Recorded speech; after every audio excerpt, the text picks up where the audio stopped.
Hello students, we continue the lesson photosynthesis in higher plant with topic light reaction. In last video we already talked about light reaction takes place in two forms, non-cyclic photophosphorylation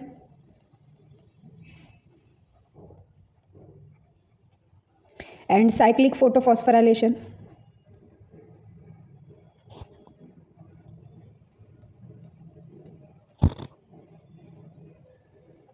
दो methods होती है आपकी light reaction की। ये light reaction होती कहाँ है? ये हमारी मेसोफिल सेल्स का न्यूक्लियस, देन क्लोरोप्लास्ट अगर हम लेंगे तो क्लोरोप्लास्ट डबल मेम्ब्रेनस स्ट्रक्चर है। थोड़ा सा बिग स्ट्रक्चर हम यहाँ पे ड्रॉ करेंगे, double membranous structure. It contain the number of granums, और ये ग्रैना कैसे है? ये भी डबल मेम्ब्रेन स्ट्रक्चर है, ये हमने लास्ट वाली वीडियो में देखा था। तो एक सिंगल पार्ट को हम लेंगे, that we called the थाइलैकॉइड।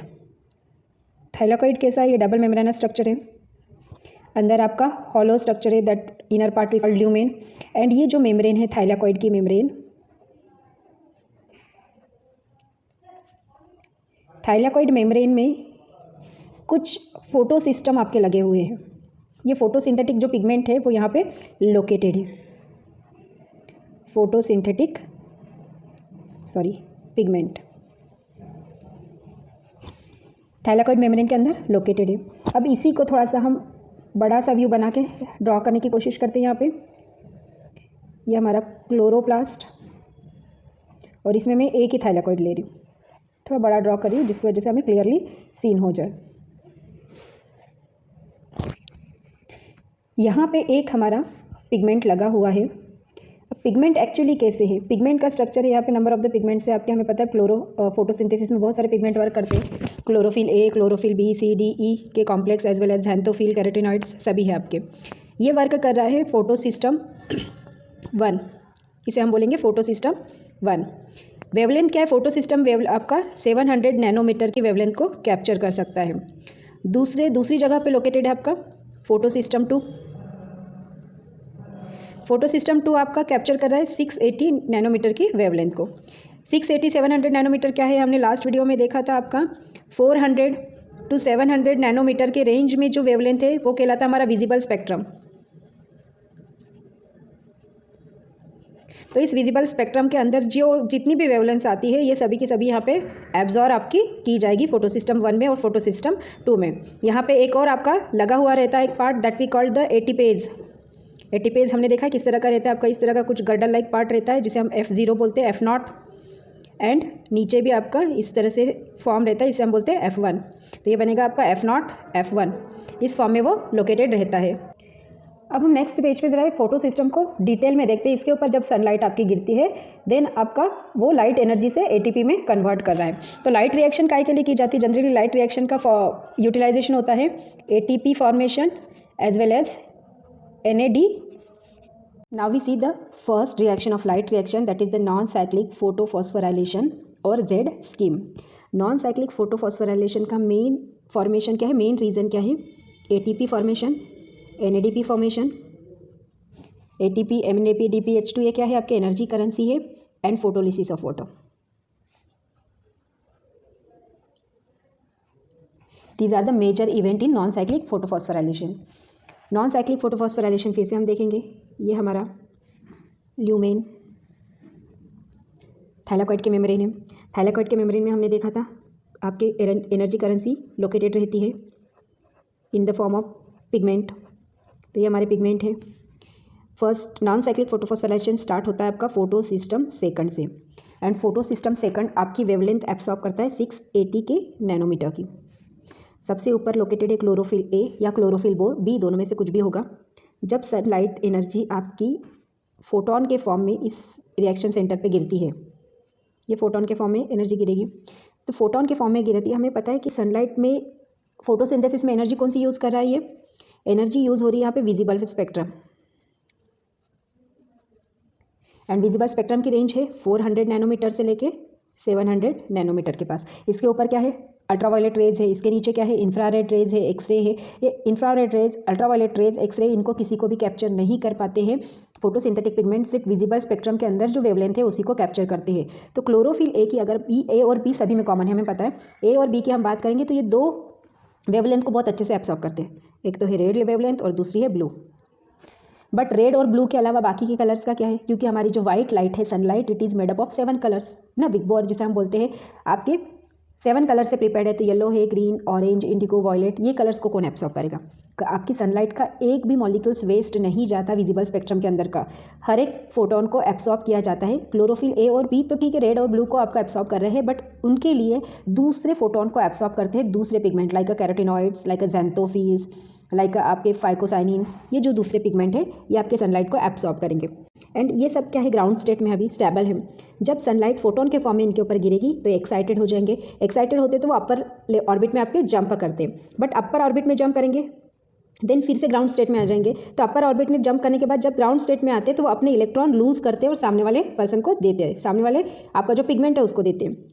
Next pigment में सेम प्रोसेस होगी, एक्साइटेड होगा, इलेक्ट्रॉन जंप करेगा, फिर से ग्राउंड स्टेट में आ जाएगा, जब अपनी एनर्जी नेक्स्ट वाले पिगमेंट को ट्रांसमिट करेगा। इस तरह से आपके पूरे के पूरे पिगमेंट एनर्जी को ट्रांसफ़र करते हैं आपस में एंड फाइनली एनर्जी पहुंचती है आपकी क्लोरोफिल ए के पास। क्लोरोफिल ए के पास गई, अब क्लोरोफिल ए क्या है, ग्राउंड स्टेट में है। जैसे ही इसके पास इन सबकी इलेक्ट्रॉन एनर्जी गई, ये भी एक्साइटेड स्टेट में जाता है और एक्साइटेड स्टेट में जाने के बाद 4 इलेक्ट्रॉन को रिलीज़ करता है। 4 इलेक्ट्रॉन रिलीज़ कर रहा है मतलब एक्साइटेड स्टेट में गया। तो यहाँ पे एक कंपाउंड है अननोन कंपाउंड जो जिसे हम COQ के फॉर्म से या कोएंजाइम Q के नाम से बोलते हैं। कोएंजाइम Q उसको एक्सेप्ट कर रहा है और ये एक्साइटेड स्टेट में गया। बट जब क्लोरोफिल ग्राउंड स्टेट से एक्साइटेड स्टेट में जाते हैं एट द सिमिलर टाइम क्या होता है, ये ल्यूमेन पार्ट है आपका थैलेकॉइड मेम्ब्रेन का। ये ल्यूमेन पार्ट में वाटर मॉलिक्यूल्स है। हमने देखा है कि फोटोसिंथेसिस के दौरान आपका वाटर भी हेल्प करता है। तो वाटर मॉलिक्यूल्स ब्रेक डाउन हो रहा है, splitting of the water molecules होता है। तो वाटर मॉलिक्यूल्स ब्रेकडाउन किस में हो रहा है, H+ ion and OH- ion, इसमें आपका वाटर ब्रेकडाउन हुआ। तो H+ आयन ऐसे बहुत सारे H+ आयन्स आपके ल्यूमेन के अंदर प्रेजेंट है, OH- आयन्स भी प्रेजेंट है। जब आपका अननोन कंपाउंड के पास ये प्राइमरी, इसे हम बोलेंगे प्राइमरी इलेक्ट्रॉन एक्सेप्टर PEA है ना, देन ये भी हमारा क्या होता है, प्राइमरी इलेक्ट्रॉन एक्सेप्टर ये भी एक्साइटेड हो जाता है और एक्साइटेड होता है तो हमारी जो इलेक्ट्रॉन की एनर्जी है वो नेक्स्ट कंपाउंड को ट्रांसमिट करता है और नेक्स्ट कंपाउंड है आपका PQ जिसे हम बोलते हैं प्लास्टोक्विनॉन। इनका नोटिफिकेशन हम डिटेल में देखेंगे। प्लास्टोक्विनॉन हम बोलते हैं, तो प्लास्टोक्विनॉन के पास ये 4 इलेक्ट्रॉन को ट्रांसमिट कर रहा है। प्लास्टोक्विनॉन अगेन आपका एक्साइटेड हो जाता है और वो भी एनर्जी रिलीज करता है कहाँ पे, साइटोक्रोम B कॉम्प्लेक्स पे। तो साइटोक्रोम B कॉम्प्लेक्स में सबसे पहला जो इलेक्ट्रॉन एक्सेप्टर रहता है वो है साइटोक्रोम B6। साइटोक्रोम B6 से जाएगी साइटोक्रोम F के पास।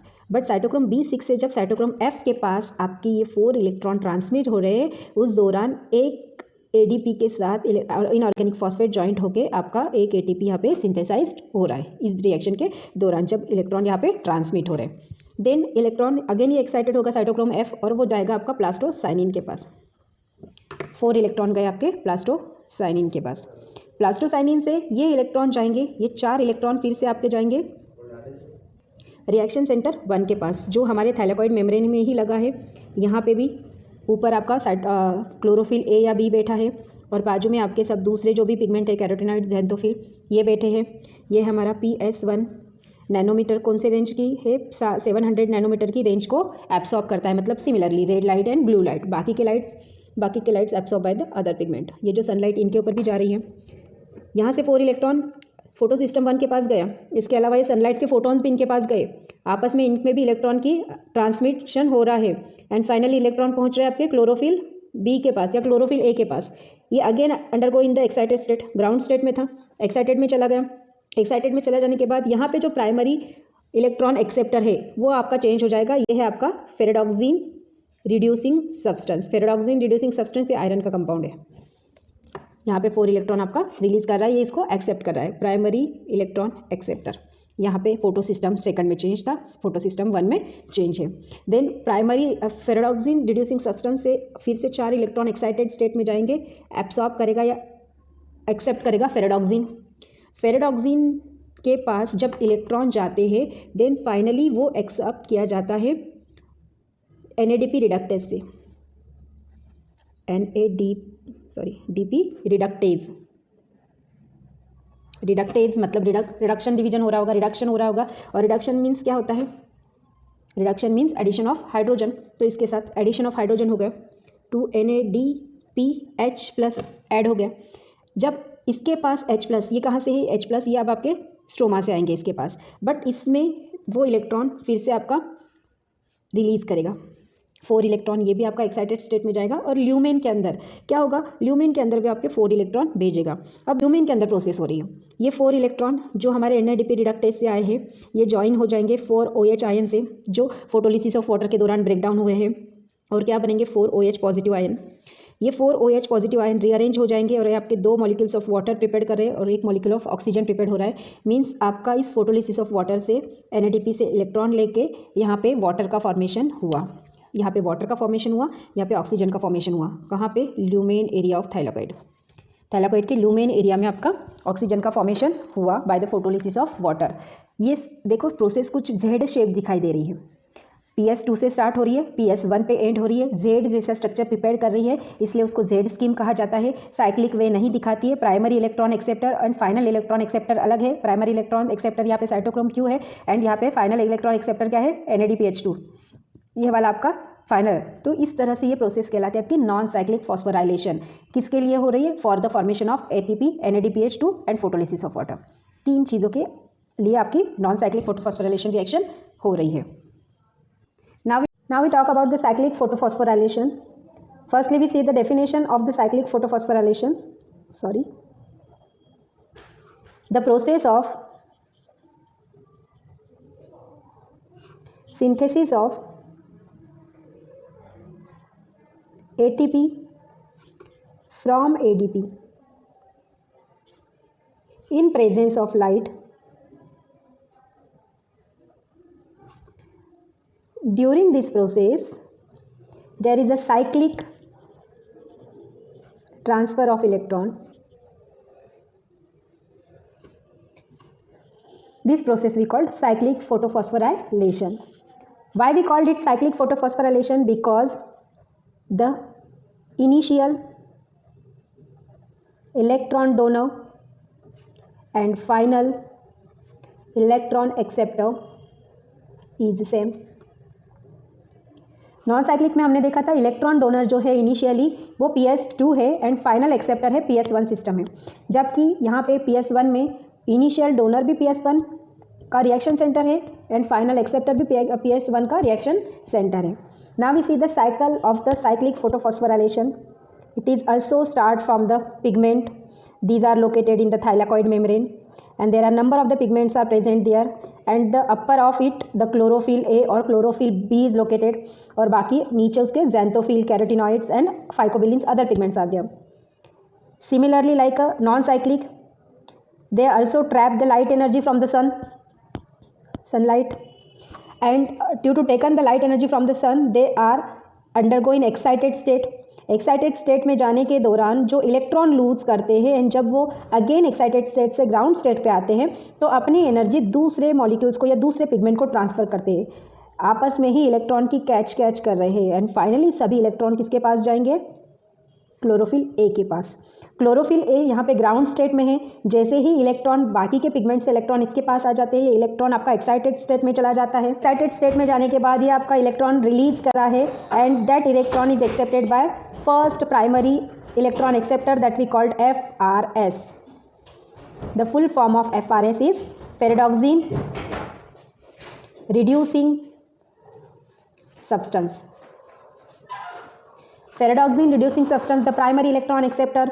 आफ्टर ये भी आपका एक्साइटेड स्टेट में गया, एक्साइटेड स्टेट में जाने के बाद ये आपका इलेक्ट्रॉन लूज कर रहा है और उसके द्वारा जो इलेक्ट्रॉन लूज हुआ वो एक्सेप्ट किया फेरेडॉक्सिन ने, FD we called it the full form ferredoxin.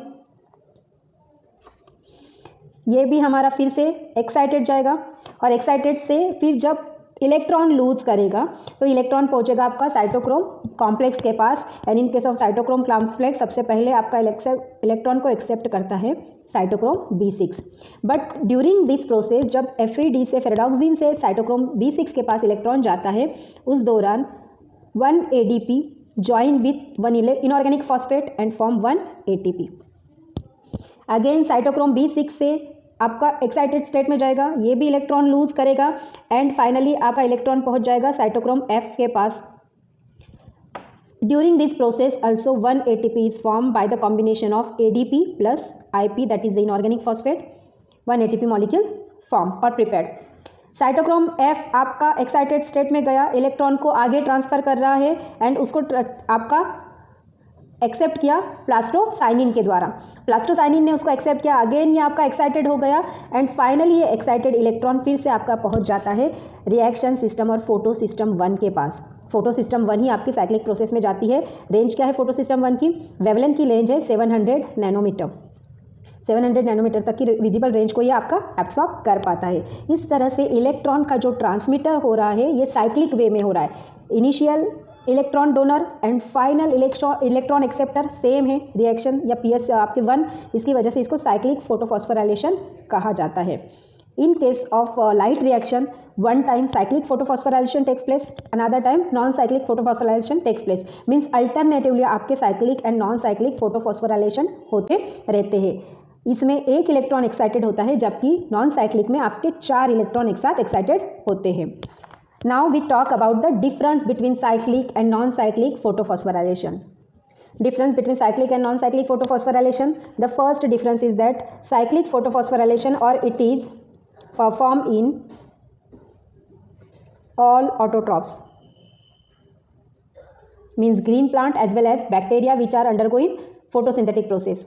But these are non-cyclic photophosphorylation does not takes place in bacteria. Means in case of autotrophic bacteria these are absent.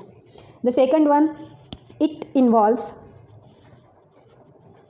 only PS1, that is the photosystem 1. In case of non-cyclic, both photosystems are involved, both PS1 as well as PS2 is involved. In cyclic photophosphorylation, light energy absorb of wavelength 700 nanometer, while in case of non-cyclic photophosphorylation, light energy absorb of wavelength 680 nanometer. In case of cyclic, energy is formed in the form of ATP, while in case of non-cyclic it is formed in the form of ATP as well as NADPH2. In case of cyclic photophosphorylation, no photolysis of water, but in case of non-cyclic there is a photolysis of water. Here the electron donor and acceptor, we call the initial electron donor and final electron acceptor is same, but in case of non-cyclic, primary electron donor and final electron acceptor is different. In case of cyclic, only one electron is released one time, while in case of non-cyclic there are 4 electrons are released in one time. This is the basic difference of the cyclic and non-cyclic photophosphorylation. I hope you understand it. In next video we talk about the dark reaction.